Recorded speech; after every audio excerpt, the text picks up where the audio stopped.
रात के ठीक 12 बजे मेरे दरवाजे पर दस्तक हुई। मैं घबराकर उठ बैठा। चारों ओर सन्नाटा था, बस घड़ी की टिक टिक सुनाई दे रही थी। मेरी नज़र बिस्तर पर गई, लेकिन हिना वहां नहीं थी। मैंने हड़बड़ाते हुए आवाज़ दी, हिना, हिना कहाँ हो तुम? मगर कोई जवाब नहीं मिला। मैं घबरा गया। वो बिस्तर से गायब थी और घर के हर कोने में कहीं नज़र नहीं आ रही थी। जैसे ही मैं दरवाजे तक पहुंचा और उसे खोला, सामने मेरा पड़ोसी शब्बीर खड़ा था। उसका चेहरा पसीने से भीगा हुआ था, सांसें तेज चल रही थीं।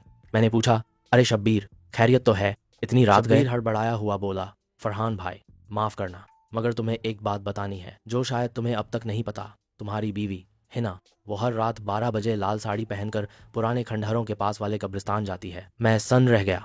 मेरे मुंह से बस यही निकला, क्या? हाँ भाई, शब्बीर बोला।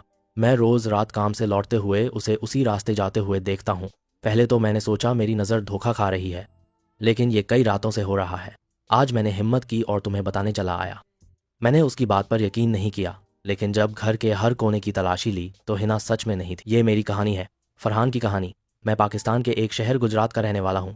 ये 2018 की बात है, जब मेरी उम्र 22 साल थी। गर्मी की दोपहरी थी, जब मैं स्कूल से वापस लौट रहा था। रास्ते में एक नलके पर पानी पीने के लिए रुका। पसीने में भीगा हुआ था। झुका ही था कि एक आवाज़ आई, भाईजान ज़रा हटिए, बाल्टी भरनी है। मैंने सर उठाया। सामने एक लड़की खड़ी थी। सादा लिबास, नकाब में छुपा चेहरा, आंखों में कुछ था, एक खामोशी, एक दर्द और एक अजीब सी कशिश। वहीं से मोहब्बत की कहानी शुरू हुई। रोज़ मैं स्कूल से लौटते हुए उस नलके पर रुकता। वो लड़की हिना भी वहीं आती, पानी भरती और चली जाती। कुछ हफ्तों बाद मैंने दुकान वाले से पूछा, ये लड़की कौन है? वो बोला, हे मियाँ, बहुत गरीब लोग हैं, माँ सिलाई करती है। लड़की बहुत शरीफ और शर्मीली है। मैंने माँ से बात की। माँ ने कहा, अगर लड़की नेक है तो किस्मत बदल सकती है। और फिर हमारा निकाह हो गया। निकाह के बाद सब कुछ अच्छा चल रहा था। हम दोनों शहर के किनारे एक छोटे से किराए के मकान में रहने लगे। मैं स्कूल में पढ़ाता और शाम को घर लौटकर हिना के साथ वक्त बिताता। हिना बहुत नरम मिजाज और मोहब्बत करने वाली। एक दिन मैंने सोचा, क्यों ना उसे झील के पार घुमाने ले जाया जाए। वहाँ पुराना जंगल था और एक शांत झील। हम पैदल चल पड़े। रास्ता सुनसान था, चिड़ियाँ चहचहा रही थीं, मौसम में नमी थी। लेकिन अचानक झाड़ियों में कुछ हिला।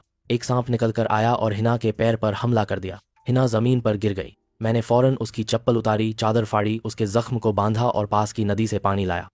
दुआओं के साथ मैंने उसके चेहरे पर पानी डाला और अल्लाह से रोते हुए फरियाद की। कुछ देर बाद उसकी आंखें खुलीं।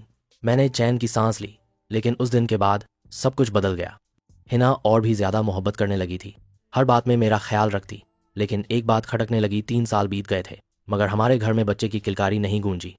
एक दिन मैंने उससे कहा, हिना, मैं परेशान हूँ। हमारी शादी को 3 साल हो गए, लेकिन बच्चा नहीं हुआ। उसका चेहरा पीला पड़ गया, जैसे उसकी रूह कांप गई हो। वो बोली, अगर तुम दूसरी शादी करना चाहो तो कर लो, मुझे कोई ऐतराज नहीं। उसकी ये बात तीर की तरह लगी। मैंने मना कर दिया। फिर हम दोनों एक हकीम के पास गए। हकीम ने बताया कि हम दोनों बिल्कुल ठीक हैं, सिर्फ सब्र की ज़रूरत है। हकीम से लौटते वक्त एक बूढ़ी औरत ने हमें रास्ते में रोका और कहा, बेटी, मैं हर रात तुम्हें कब्रिस्तान की तरफ जाते देखती हूँ, सब ठीक तो है? हिना जोर से हंस दी। अम्मा, क्या कह रही हो? मेरा क्या काम कब्रिस्तान में? मैंने भी अम्मा की बात हंसी में उड़ा दी, लेकिन उसके बाद वो बात मेरे दिल में चुभती रही। एक दिन मैंने हिना से कहा, मैं आज काम के सिलसिले में शहर जा रहा हूँ, दोस्त के घर रुकूंगा, रात में दरवाज़ा बंद कर लेना। असल में मैं और शब्बीर उस रात उसका पीछा करने वाले थे। रात 12 बजे हिना घर से निकली, लाल साड़ी, लाल सुर्खी, आंखों में काजल। वो कोई और ही लग रही थी, मेरी बीवी नहीं, एक अजनबी। हमने उसका पीछा किया। वो गुनगुनाती हुई कब्रिस्तान के रास्ते जा रही थी। रास्ते में कुत्ते थे, लेकिन उसके गुजरते ही शांत हो गए। शब्बीर बोला, मैं कहता था ना, ये कोई आम औरत नहीं है। कोई भी औरत हर रोज़ उस भयानक कब्रिस्तान में नहीं जाती। हिना कब्रिस्तान में दाखिल हुई। हम थोड़ी दूर से छुपे हुए देख रहे थे। वहाँ कुछ पत्थर थे, एक पेड़ के नीचे मिट्टी खोदी गई थी। हिना वहाँ जाकर बैठ गई और कुछ पढ़ने लगी। धीरे धीरे उसकी आवाज़ गूंजने लगी। हवा सिहर उठी। अचानक उसकी आंखें ऊपर उठीं और ऐसा लगा जैसे कोई उस पर सवार हो रहा हो। उसका चेहरा अजीब ढंग से बदलने लगा। आंखें एकटक ऊपर की ओर, चेहरे पर काली परछाई। मैं बुरी तरह कांप रहा था। अगली सुबह हिना वैसे ही थी, मुस्कुराती, अंडा पराठा बनाती। लेकिन अब मैं उसे उसी निगाह से नहीं देख सकता था। शब्बीर और मैंने तय किया कि आज रात उस पेड़ के नीचे जाकर देखेंगे।